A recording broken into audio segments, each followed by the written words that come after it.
رمضان المبارک قریب ہے اور رمضان المبارک کا دوسرا جمعہ ہے۔ ویسے تو جمعے کی فضیلتیں ارفع و اعلیٰ ہے،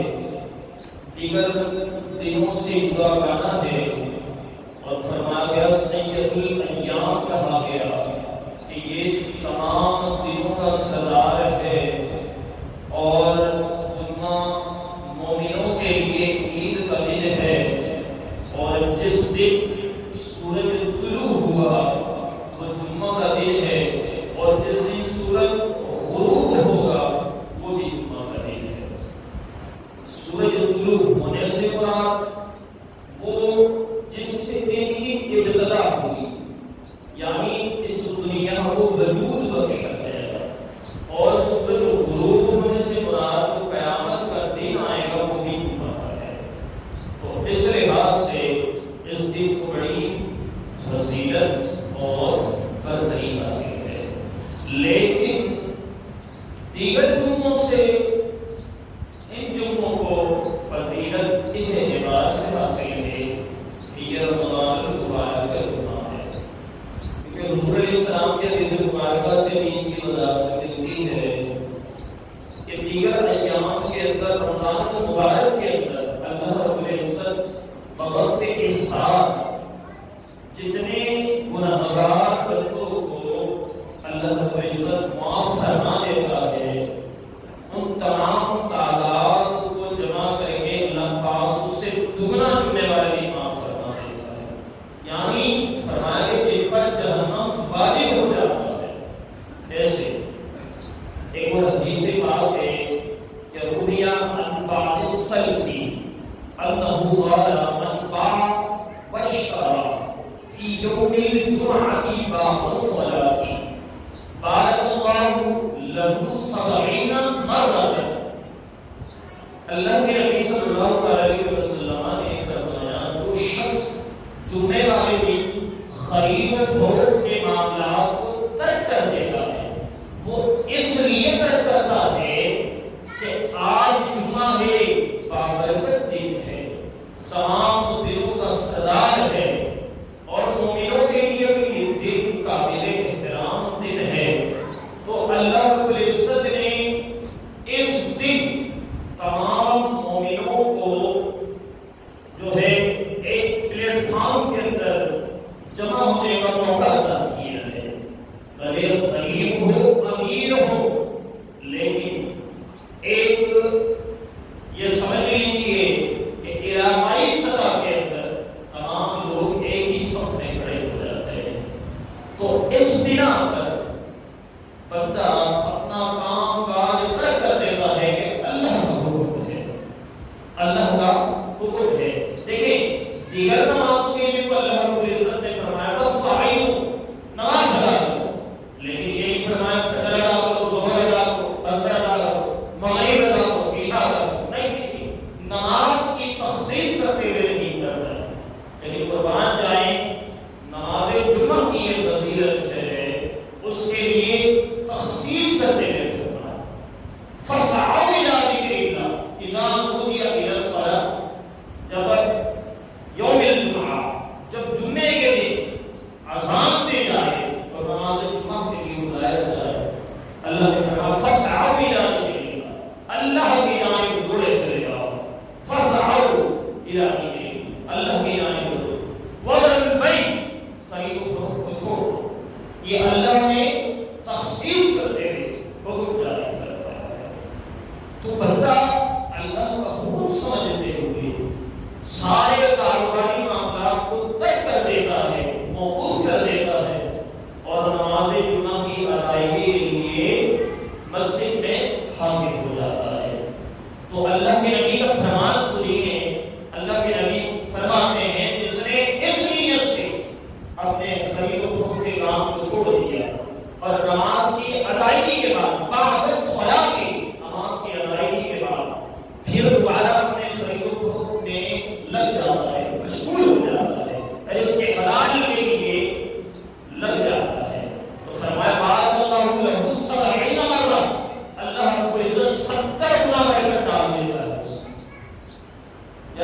خوبصورت ہوتا ہے. اللہ رب العزت 70 گنا اس کاروبار میں برکت ڈال دیتا ہے.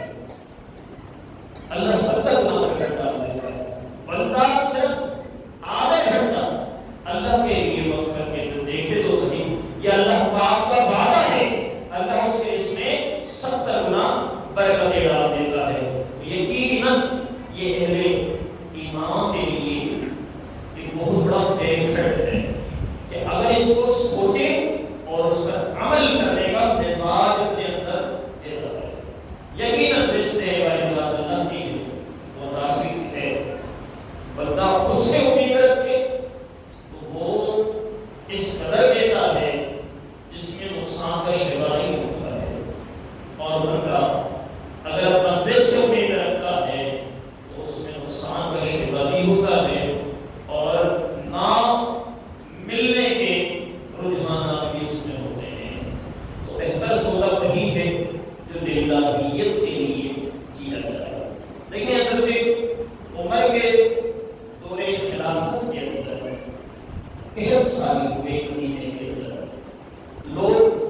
دانے دانے کے لیے ترس رہے تھے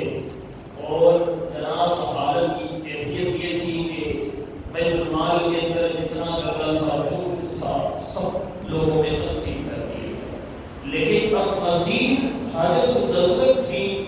کہ جناب زمینیں بنجر ہیں اور فصلیں کی جلدی تیار ہوں گی نہیں، اور لہٰذا کوئی ایسا رستہ اپنایا جائے تاکہ لوگوں کی ضرورتیں پوری ہو سکے. تو سیدنا عمر رضی اللہ تعالیٰ عنہ سے کسی نے آ کر کہا ہے امیر المؤمنین کیا آپ کے علم میں یہ بات ہے کہ سیدنا عثمان غنی کے پاس بہت معافی مقدار کے اندر غلہ رکھا ہوا ہے، تو کیوں نہ آپ ان سے خرید لیں. تو آپ نے قاصد کو بھیجا اور بیچ کر عثمان غنی کو پیشکش دی کہ اس وقت لوگوں کو بڑی ضرورت ہے، لہذا اگر تمہارے پاس غلہ محفوظ ہے تو اس کو بیچ دو اور جو موجودہ قیمت ہے اس سے کچھ مقدار بڑھا کر انہیں نفع دیا جائے گا. اب مثال کے طور پر ایک درہم مقدار تھی تو آپ 1.5 درہم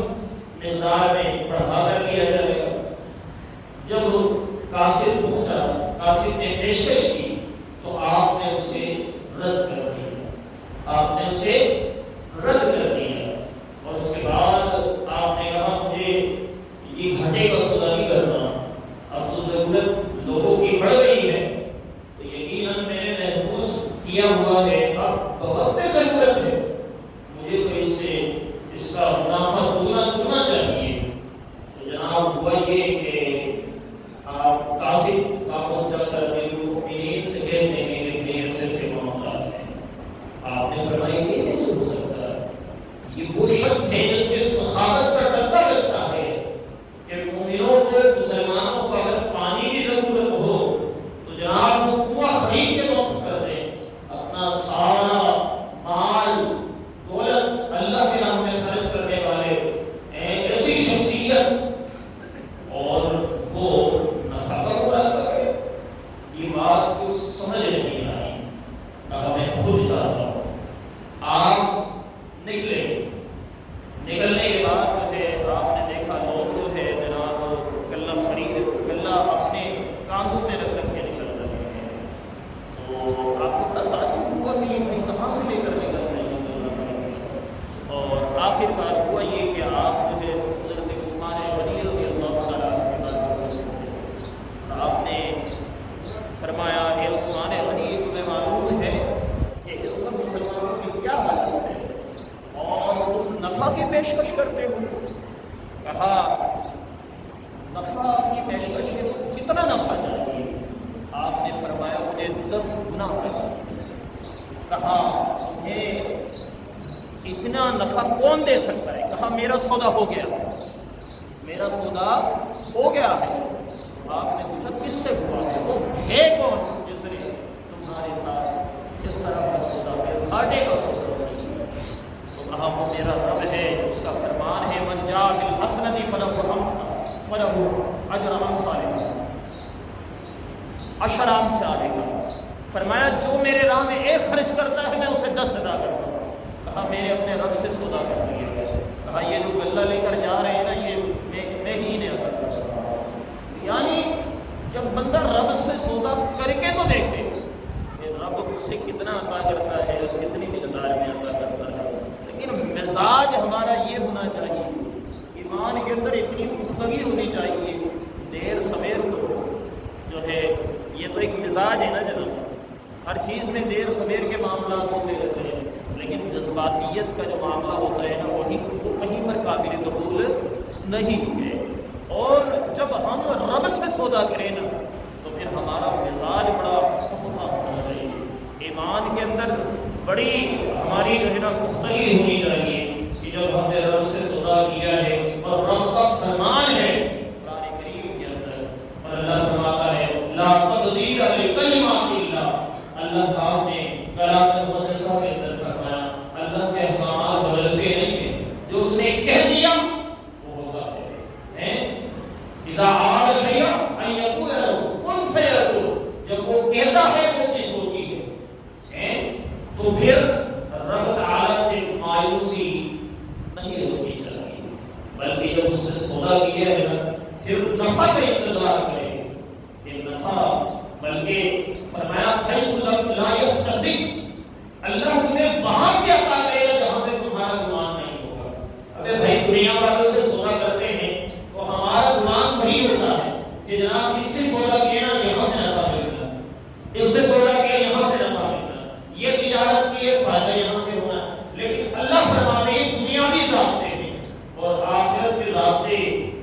الگ ہیں، جدا کرنا ہے۔ اللہ تمہیں وہاں سے نفع دے گا، اللہ تمہیں وہاں سے فائدہ پہنچائے گا، تمہاری سوچ جہاں نہیں ہوگی۔ یہ صرف دنیا کے لیے نہیں، آخرت میں بھی تمہیں فائدہ اس کا پہنچنا ہے۔ ابتدائی احترام کی صاحب نے یہ رحم کی تلاوت کی ہے، اللہ فرماتا ہے وَلَنَبْلُوَنَّكُم بِشَيْءٍ مِّنَ الْخَوْفِ وَالْجُوعِ وَنَقْصٍ مِّنَ الْأَمْوَالِ وَالْأَنفُسِ وَالثَّمَرَاتِ وَبَشِّرِ الصَّابِرِينَ إِذَا أَصَابَتْهُم مُّصِیبَۃٌ قَالُوا إِنَّا لِلَّهِ وَإِنَّا إِلَیْهِ رَاجِعُونَ۔ اللہ فرماتا ہے کہ ہم ضرور بضرور انہیں آزمائیں گے، تاکیدن فرمایا، یہ نہیں فرمایا تمہیں آزمائیں گے، بلکہ فرمایا وَلَنَبْلُوَنَّكُم، ہم تمہیں ضرور ضرور آزمائیں گے۔ کس سے آزمائیں گے؟ بِشَیْءٍ مِّنَ الْخَوْفِ، ڈر سے آزمائیں گے، وَالْجُوعِ، اور بھوک سے آزمائیں گے، وَنَقْصٍ مِّنَ الْأَمْوَالِ، اور مال کی کمی سے آزمائیں گے، تمہارے تجارت میں کمی ہوگی، تمہیں تجارت میں نقصان ہوگا۔ اگر تجارت میں نقصان ہوتا ہے تو یہ من جانب اللہ کی جانب سے، بندے کو اس میں بھی صبر کرنا چاہیے، یہ اللہ میں آزما رہا ہے۔ کیا رزق وہ دیتا ہے، عطا وہ کرتا ہے، مال اس نے دیا ہے، فراوانی اس کی ہے، تو آزما ہو رہا ہے۔ تو پھر جب ہم ہمیں نفع ہوتا ہے بڑی خوشی کا عالم ہوتا ہے، اور جب نقصان کا عالم ہوتا ہے تو پھر ہم کیا کرتے ہیں جناب، واقعہ ہوتا رہے ہوتے ہیں، پھر جناب طرح طرح کی باتیں ہوتی ہیں، اور یہاں تک کہ ہم اللہ تبارک و تعالیٰ سے بھی شرک کے گلے کرنا شروع کر دیتے ہیں، اور سارے علاقے میں ڈنڈورا پیٹ دیتے ہیں۔ نفع جب ہو جائے نا کسی کو نہیں بتاتے، نفع جب ہو جائے نا کسی کو نہیں بتاتے، وجہ یہ کہ کہیں اس کو لالچ نہ ہو جائے، جناب اس کو اتنا نفع ہوتا بھی ہے تب بھی بولیں گے نہیں نہیں جناب بس گزر وصل چل رہا ہے، جناب ابھی تو بس گزارا چل رہا ہے، کمپنی خسارے میں جناب یہ ہے وہ ہے، اس طرح کے معاملات چلتے ہیں۔ نفع کو چھپاتے لوگ ہیں، بھائی جب نفع کو چھپاتے ہو تو نقصان کو کیوں اعلان کرنا شروع کر دیتے ہو؟ نقصان کو کیوں اعلان کرتے ہو؟ نقصان کو بھی اعلان نہ کرنے کا مزاج پیدا کرو۔ اگر یہ تمہاری سوچ ہے کہ یہ اللہ پاک کی جانب سے آزمائش ہے تو پھر رجوع بھی اسی سے کرو، رجوع بھی اسی سے کرو۔ جب فراوانی کو دے سکتا ہے، نقصان کو دے رہا ہے، تو پھر اس نقصان سے فراوانی بھی کوئی دے گا، تو یہ اپنا مزاج ضرور دینا ہے۔ والثمرات وبشر الصابرین، اور اللہ تعالیٰ تمہیں رزق سے بھی آزمائے گا۔ کچھ ایام ایسے ہوتے ہیں کہ اللہ رب العزت طرح کے کھانے میسر کرتا ہے، پھر جب غربت کے حالات آ جاتے ہیں، تنگدستی کے حالات آ جاتے ہیں، پھر اس طرح کے ذائقے دار کھانے میسر نہیں ہوتے۔ اگر نہیں ہوتے ہیں یہ بھی اللہ کی جانب سے آزمائش ہے، اور اللہ تعالیٰ مبشر صابرین، اللہ کی جانب سے خوشخبری ہونے کے لیے جو صبر کرتے ہیں۔ اذا اصابتهم مصیبہ، کہ اللہ کی جانب سے کوئی آزمائش آ جائے تو پھر وہ کیا کہتے ہیں؟ قالوا، وہ یہ بولتے ہیں کہ انا للہ و انا الیہ راجعون، ہماری یہ تیری طرف سے تھا اور تو نے ہی عطا کیا تھا، تو نے واپس لے لیا، یہ کون سی بڑی بات ہوئی؟ ہم تو تیری رضا پر راضی ہیں۔ اس کا مطلب یہ ہوتا ہے بھائی، اگر کوئی آپ کو بطور امانت کوئی چیز آپ کے پاس رکھواتا ہے، ٹھیک ہے، اس کے بعد ہوتا یہ ہے کہ آپ کو اجازت بھی دیتا ہے کہ آپ اس کو استعمال کریں، جب تک یہ آپ کے نام سے آپ جناب اس کو استعمال کرتے ہیں، لیکن اچانک جب وہ مطالبہ کرتا ہے کہ بھائی میری امانت آپ مجھے واپس دے دیں، میری امانت آپ مجھے واپس دے دیں، اور وہ اپنی امانت واپس لے لیتا ہے، آپ کو تھوڑی دیر کے لیے تکلیف تو ہوتی ہے، لیکن آپ اپنے دل کو دلاسا کیا دیتے ہیں؟ بھائی جی اس کی چیز تھی، اس نے لے لی، کوئی بڑی بات نہیں ہے، اس سے آپ مطمئن ہو جاتے ہیں۔ پھر زبان کے اندر خرافات نہیں آ پاتے۔ جب آپ نے وہ سوچ پہن کے دروازے بند کر دیے، اب پھر کوئی ایسا کوئی عمل ہی نہیں رہا جس کی وجہ سے پھر مزید اس کے اندر تجسس یا کوئی ایسے معاملات پیدا ہو جائے۔ تو یہی کہنے کا مقصد ہے، زندگی اللہ پاک کی طرف سے امانت ہے۔ یہ اللہ پاک نے جو ہمیں نعمتیں دی ہیں یہ بھی امانت ہے، یہ اللہ پاک نے مال و دولت کی فراوانی کی ہے یہ بھی امانت ہے، یہ اللہ پاک نے اولاد کی کثرت کی یہ بھی امانت ہے، اللہ پاک نے اگر زندگی کے اندر آسائشیں کی ہیں یہ بھی امانت ہے، اللہ پاک نے اگر ہمیں نعمتوں سے نوازا یہ بھی امانت ہے، اور اگر وہ امانت اپنی طرف جانب واپس لے لیتا ہے تو ہمیں اس طرح زبان کو استعمال نہیں کرنا چاہیے، زبان دراسی کا مزاج نہیں پیدا کرنا چاہیے، بالکل اسی طرح جس طرح دنیا دار کوئی طبقہ ہم سے امانت لے واپس لے لے تو ہم اپنے آپ کو دلاسا دے دیتے ہیں، تو یقیناً اللہ نے یہی فرمایا ہے، صبر کا یہی مزاج ہے کہ تم اپنے آپ کو دلاسا دے دو، صبر کرو اور اپنے آپ کو کہو انا للہ و انا الیہ راجعون، جس کی چیز تھی اس نے واپس لے لی۔ اگر یہ مزاج اپنے اندر پیدا کرو گے تو اللہ میں اور ادا کرے گا، لیکن شکرتم لازیدنکم، اگر شکر ادا کرو گے اللہ اور دے گا، لیکن اگر ناشکری کرو گے تو ملنا کچھ بھی نہیں ہے بلکہ اللہ کے عذاب کے مستحق بن جاؤ گے۔ اور ایک مقام کے پر فرمایا لن تنالوا البر حتى تنفقوا مما تحبون، تم اس وقت تک بھلائی کو نہیں پہنچ سکتے جب تک کہ تم اپنے پسندیدہ چیز کو اللہ کے راہ میں نہ خرچ کرو، اللہ کے راہ میں اس پسندیدہ چیز کو نہ خرچ کرو۔ یار اس دور میں دو بڑی چیزیں ہیں جو ہم بہت زیادہ اس سے محبت رکھتے ہیں،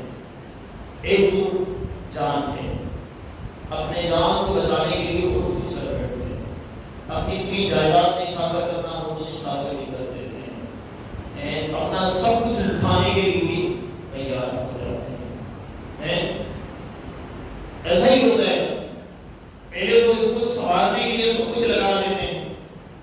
پہلے تو اس کو سنوارنے کے لیے لگا دیتے ہیں، اس کے بعد جو یہ بگڑ جائے نا پھر اس کو سدھارنے میں لگا دیتے ہیں۔ زندگی بس کی مختصر سمے ہوئے، زندگی ایک مختصر سمے ہوئے کہ دیکھیں بادشاہ ہارون رشید کے وزیر نے نا ایک مرتبہ بادشاہ ہارون رشید سے سوال کیا کہ بادشاہ صاحب آپ کے پاس تو بڑی مال کی فراوانی کثرت ہے، آپ کی سلطنت دور دور تک پھیلی ہوئی ہے، یہ سب کچھ کیا معنی رکھتی ہے، اس کی کیا حیثیت ہے؟ بادشاہ ہارون رشید نے بڑے تکبرانہ انداز میں دیکھا کہ وزیر کیا کہہ رہا ہے، تجھے پتا بھی ہے تخت و تاج شہنشاہوں کی زندگی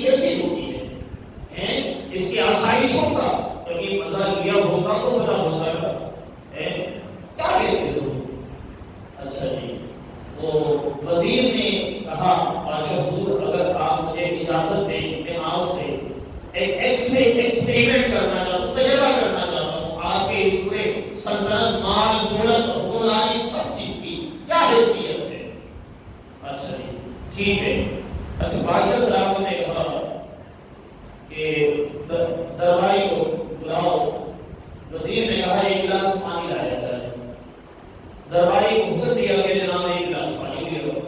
وہ پانی پی کر حاضر ہوئے جناب، اور پھر وزیر نے اس گلاس کو بادشاہ صاحب کے سامنے کر دیا، آگے کر دیا، اور بادشاہ صاحب اس کو پی لیے۔ بادشاہ صاحب جب اس گلاس کو لینے لگے نا تو جناب پھر کیا ہوا، وزیر نے ہاتھ روک دیا۔ اور بادشاہ صاحب میں آپ سے یہ پوچھنا چاہتا ہوں کہ بطور تمثیل اگر روئے زمین کے اندر پانی کہیں بھی میسر نہ ہو اور آپ کو شدت جو ہے پیاس میں تنگ کر رہا ہو، یعنی جان حلق تک آپ پہنچے، کیفیت غیر ہو جائے، تو آپ اگر اعلان کریں تو کوئی پانی لا دے مجھے اور میری کوئی زمین بچ جائے تو آپ اس کو کیا بناؤں گے؟ کہا میں اسے آدھی سلطنت دینے کے لیے تیار ہوں، میں اسے آدھی سلطنت دینے کے لیے تیار ہوں۔ کہا یہ لیجیے، تو جناب وہ انہوں نے آگے لیا، پینے لگے تو پھر روک دیا، پھر پکڑ لیا۔ کہا بادشاہ حضور اگر پانی تو میسر ہوا، اب پانی آپ کے پاس آپ کے ہاتھ میں لیے، اب جان بچانے کے لیے اس پانی کو اس حلق سے نیچے اتارنا بھی ہے۔ اب کوئی ایسے معاملات، کوئی ایسی بیماری آپ کے ساتھ لاحق ہو جائے اور اس حلق سے نیچے پانی اتر نہ سکے، آپ کی زندگی پانی کے ایک بوند میں ہو، اور آپ اعلان کریں کہ کوئی طبیب ہے جو علاج کرے اور اس پانی کے بوند کو اس حلق کے نیچے اتار دے، تو کہا آپ اسے کیا نام دے؟ کہا میں اسے اپنی آدھی سلطنت دے دوں۔ کہا بادشاہ حضور آپ کے سلطنت جاہ و جلال، یہ آپ کے ملک، آپ کے یہ بادشاہت، یہ تمام مال و دولت کی حیثیت ہے ایک گلاس پانی۔ عزیزان محترم، یہ دنیا کی کچھ ایسی ہے، اللہ تعالیٰ نے یہ دنیا کے اندر، اس دنیا کے جہاں روح کے اندر جو کچھ بھی رکھا ہے نا، اس کی مثال ایسی ہے۔ اللہ فرماتا ہے المال والبنون زینت الحیات الدنیا، اپنے مال اولاد یہ سب کچھ دنیا کی سجاوٹ کے لیے رکھا ہے۔ والآخرۃ خیر و ابقیٰ، آخرت سب سے بہترین ہے، بہتر رہنے والی، کئی گنا بہتر ہے۔ اور ہمیں اللہ نے کس لیے بنایا ہے؟ کبھی آپ نے سوچا ہے کیا ہمیں اللہ نے دنیا کے لیے بنایا؟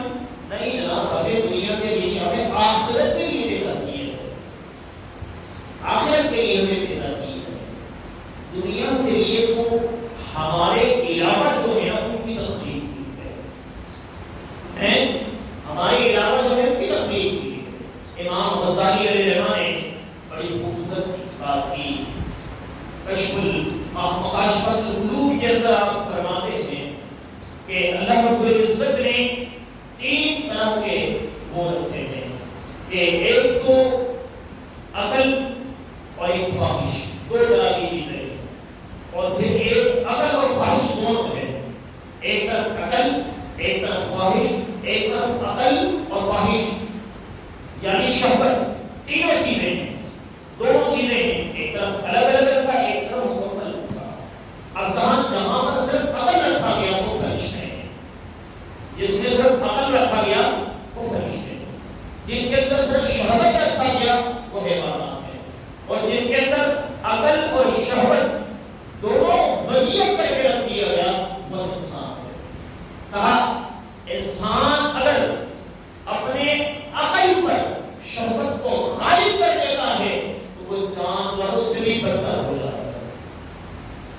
اپنے عقل پر شہوت کو غالب کر دیتا ہے تو وہ جانوروں سے بھی بدتر ہو جاتا ہے۔ اللہ نے قرآن پاک کے اندر فرمایا اولئک بل هم اضل، اولئک کالانعام بل هم اضل، یہ جانور ہیں، چوپائے ہیں، بلکہ ان سے بھی بدتر ہیں، جو مقصد تخلیق کو نہیں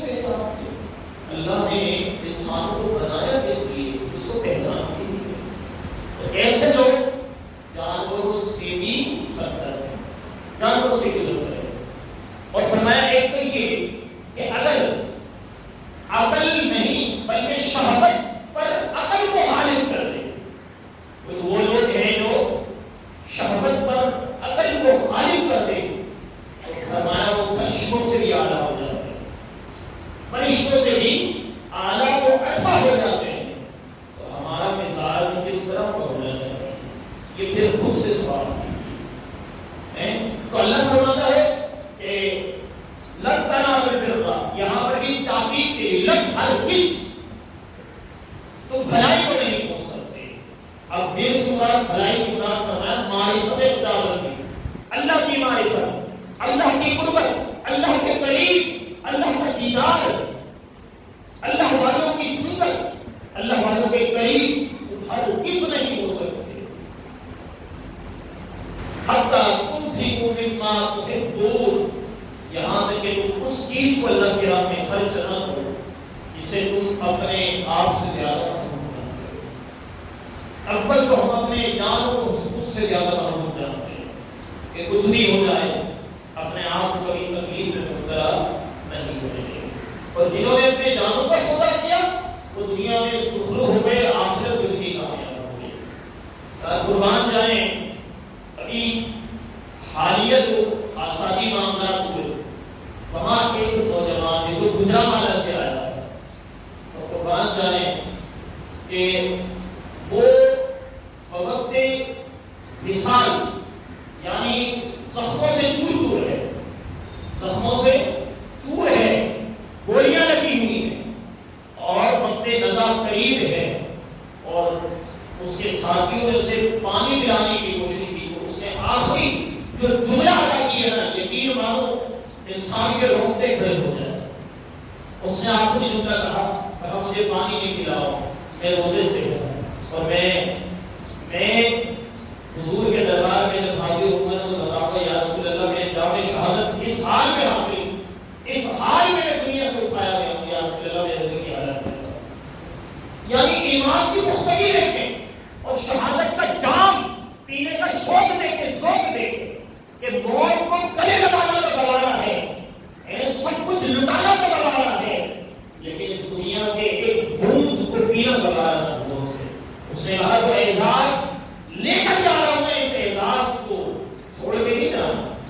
حضور کے دربار میں حاضر ہونا ہے۔ اللہ کے نبی پوچھیں تو میں ضرور یہ بتاؤں گے یا رسول اللہ میں روزے کی حالت میں آ رہا ہوں۔ جناب یہ حضور کی محبت جو ہے یہ انسان میں آپ سے اس کے جذبات ہوتے ہیں نا، اس کے جذبات پر پھر کسی کا قابو نہیں ہو سکے، اس کو جتنا دبانے کی کوشش کرو گا یہ اور ابھر کے آتا ہے۔ اقبال نے کہا نا کہ مسلمانوں کے اندر سے ایک ہی چیز ہے، وہ محبت رسول ہے۔ کہا کہ یہ نکال لیے جائے نہیں بول رہا ہے سارے، ان کی زندگی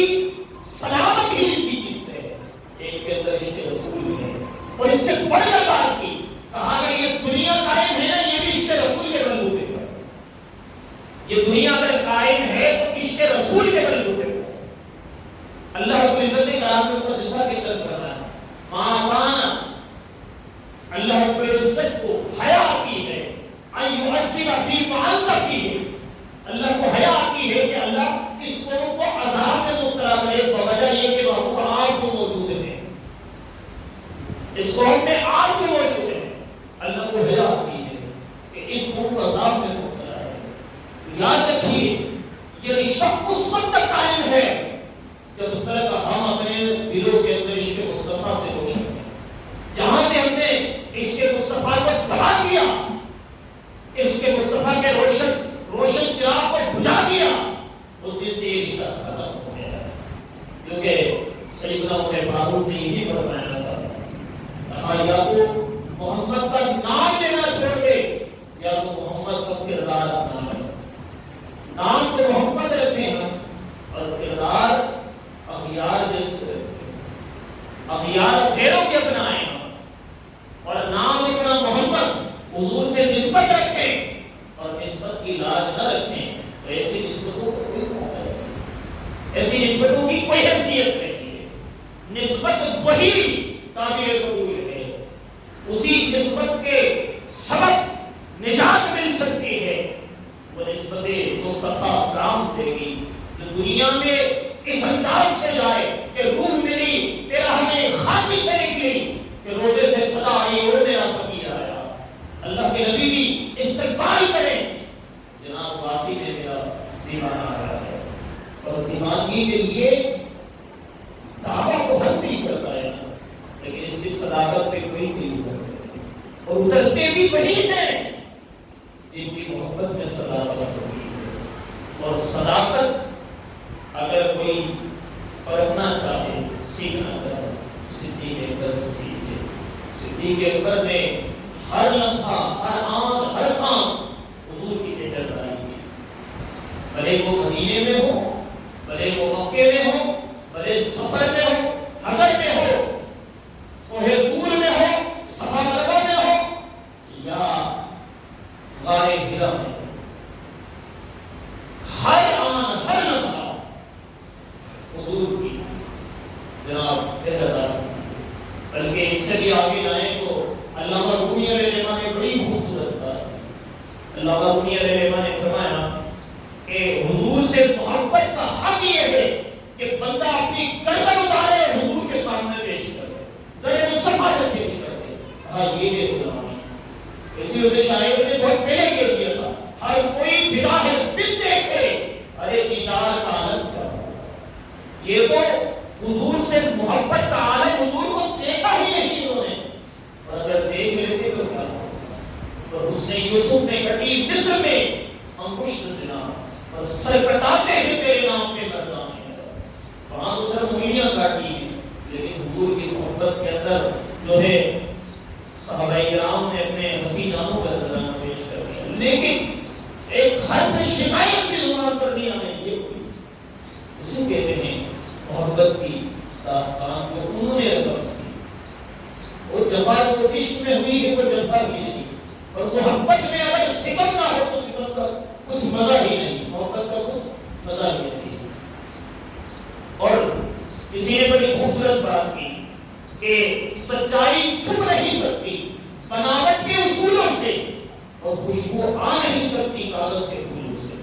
جتنا کوشش کرے جس قدر کوشش کرے اپنی طاقتیں لگا دیں کچھ بھی کر دیں اور ہم اگر یہ سوچ رکھیں عشق مصطفیٰ کو دبایا جا سکتا ہے تو یہ ناموں کی استعمال ہے زور پہ اس کو کبھی بھلایا نہیں جا سکتا کیونکہ یاد رکھیے گا طاقت کے زور پہ تخت و تاج کے حکمران کو بن سکتے ہیں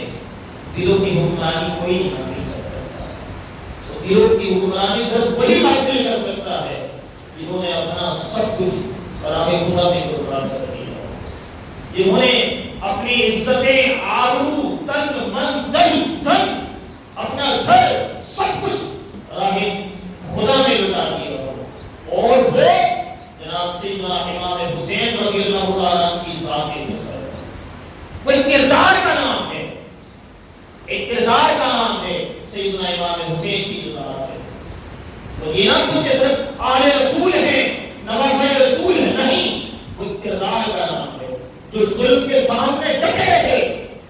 اور اڑے رہے اور اپنا سب کچھ راہے خدا نے فرد قربانی کرنے کے بعد بھی آخری کلمہ یہی تھا اللہم رضت کے قضائی کا صبر نلا بلائی کا اور مالک تو میری اس کاوش و کوشش کو اپنے بارے میں قبول کرتا میں تیری رضا میں راضی ہوں میں تیرے فیصلے میں راضی ہوں اور میں تیرے ہر طرح کی آزمائش پر صبر کر رہا مالک بس یہ آرزو ہے تو یہ قبول بھی کر یہ قبول بھی کر لیں تو جناب یہ سیدنا امام حسین کی ذات ایک کردار کا ہے یار وہ کئی دن تک بھوکے پیاسے رہے اور پیاس اور بھوک کی شدت کو محسوس کرتے ہوئے انہوں نے جام شہادت بھی حاصل کیا راہ خدا کے مسافر بنے رہے راہ عظیمت پر چلتے رہے آج ہم کس طرح کے مسلمان ہیں دو چار دن چلتے ہی قلب ہمارے ڈگمگا رہے آج یہ ہے کہ شروع میں ہمارے جذبات بڑے جو ہے ابل رہے تھے کہ رمضان آ جائے رمضان آ جائے رمضان آ جائے تو اس کی بڑی قدر کریں اور رمضان آنے کے ساتھ ساتھ ہم نے کیا کیا اشارے رحمت آج گزر گیا آج اختلاف کر لیے اللہ نے جو رحمت رکھی ہے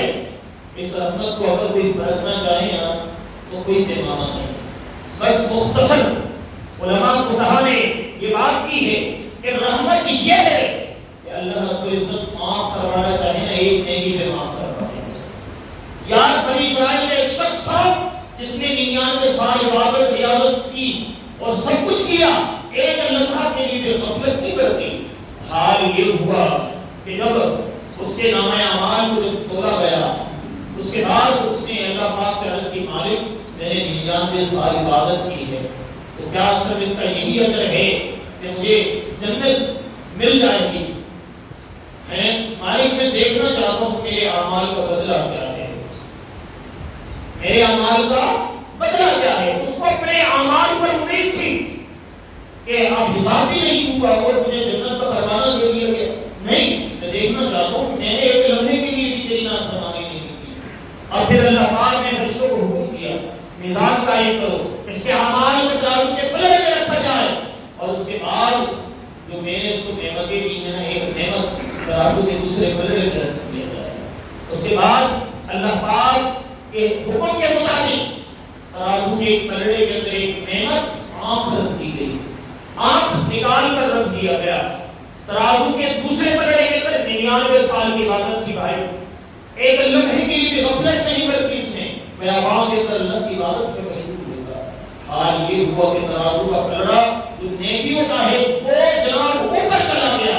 اور جو اللہ کی نعمت کا ہے وہ نیچے ہو گیا۔ اللہ پاک نے حکم دیا، اس بدبخت کو جہنم کی طرف لے جاؤ۔ عرض کرنے لگا، مالک میں نے اتنے سال کی عبادت کی۔ اللہ پاک نے فرمایا، کہ بندے تجھے زندگی کس نے دی؟ کہا تو نے۔ تیری تخلیق کس نے کی؟ کہا تو نے۔ تیرے آزائے بدن کو توازن کس نے دیا؟ کہا تو نے۔ تجھے یہ نعمتیں کس نے دی؟ کہا تو نے۔ کہا تجھے عبادت کے لیے توفیق کس نے دی؟ کہا تو نے۔ جو تو نعمتیں کھاتا رہا، جس نہر سے سیراب ہوتا رہا، وہ نہر کس نے جاری کیا؟ کہا تو نے۔ کہا جس انگور کے خوشے سے تو کھاتا رہا، کہا وہ خوشہ کس نے پیدا کیا؟ کہا تو نے۔ کہا تو نعمتیں در نعمتیں کھاتا رہا، تمہیں اس کا کہاں کرتا ہے؟ ساری نعمتیں میری تھی، سارا کچھ میرا تھا، تو نے کیا کیا؟ ہماری میرا کچھ عمل نہیں ہے، لیکن ہم نے تجھ سے عدل نہیں چاہتا، تجھ سے تیری رحمت کی بھیک چاہتا ہوں۔ اللہ پاک کی رحمت نے اسے معاف بھی کر دیا، اسے جنت میں داخل کروا دیا۔ بتانا یہ مقصود ہے کہ بھائی عدل کا اگر سوچو گے نا تو پھنس جاؤ، تباہ و برباد ہو جاؤ۔ رحمت اللہ تیرا الہی ہر دم بغدا تیرا، یہ بھی قطرہ بخشے میں ہو تم بن جاؤ میرا۔ اللہ کی رحمت کی امید رکھو، ایک چھیڑ نہیں مل رہا ہے، کام ہو جانا ہے، لیکن اگر عدل کی امید رکھو گے تو ہر نعمت میں پھنس جاؤ۔ تو اللہ پاک نے یہ جو پہلا اشارہ دیا کہ رحمت کا دیا تھا، ہم میں سے کتنا ہو سکتا ہے؟ آج حال یہ ہے کہ جوش و خروش دیکھا گیا، اب دو صفوں میں رہ گئے، لوگ جاتے جاتے نکلتے نکلتے اتنے نکل گئے، اب ایسا لگ رہا ہے کہ لوگ جو ہے نا روزہ رکھنا بھی نہیں چھوڑ دیا۔ بہت سے لوگ ہیں معذرت کے ساتھ، اب تمام میں ہیں ایسے لوگ، اندازہ لگائیے آپ کون سمجھتے ہیں؟ اللہ رب العزت نے اس امید سے عطا کیا تھا کہ یہ میری نبی کی امت ہے اور یہ اس مہینے کی لاج رکھیں گے، لیکن ہم کیا کر رہے تھے؟ اللہ تعالیٰ کی امیدوں پر اتر رہے ہیں کہ نہیں؟ یہ خود سے سوال ہے۔ اس کے بعد سوچیں کہ اللہ رب العزت اگر 100 سال کی زندگی بھی دے دینا وہ بھی وقت آ جائے، جب تک آپ اپنے آپ کو، اپنے عہد و پیمان کو، اپنے سوچ کو ثابت کرنے کی فکر کرنا رکھے کہ ہم نے جناب رب تعالیٰ کی اطاعت کرنی ہے۔ یہ مہینہ بڑے مشکل سے ملا ہے، کتنے لوگ ایسے تھے، کتنے نوجوان ایسے تھے، کتنے ایسے لوگ تھے جو سابقہ سال ہمارے درمیان تھے، اس سال ہمارے ساتھ موجود ہیں، زندگی نے وفا نہیں کیا،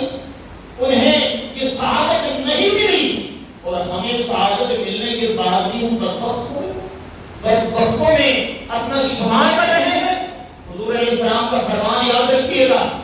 حضرت جبریل امین نے دعا کی، حضرت حضور علیہ السلام نے آمین کی صلاح فرمائی، فرمایا جس کو رمضان کا مہینہ مل جائے اور وہ اپنی بخشش نہ کروا سکے، اللہ کے نبی سے فرمایا کہ اللہ سے برباد کر دے، اللہ کے نبی نے فرمایا آمین، اللہ سے قبول فرمایا۔ تو یقیناً بربادی ہمارا مقدس ہے، ہم تباہ و برباد ہو جائیں گے دوبارہ اپنے آپ کو سمجھے، زندگی کے مقصد کو سمجھے اور کوشش کریں اور نیت کر لیں ابھی سے کہ ہم نے جو ہوا سو ہوا، لیکن اللہ تعالیٰ کی مزید نافرمانی نہیں کرنی، پتہ نہیں زندگی کسی کی گزرے۔ اللہ پاک ہوا ہے، اللہ پاک سمجھے، عمل کی توفیق عطا فرمائے۔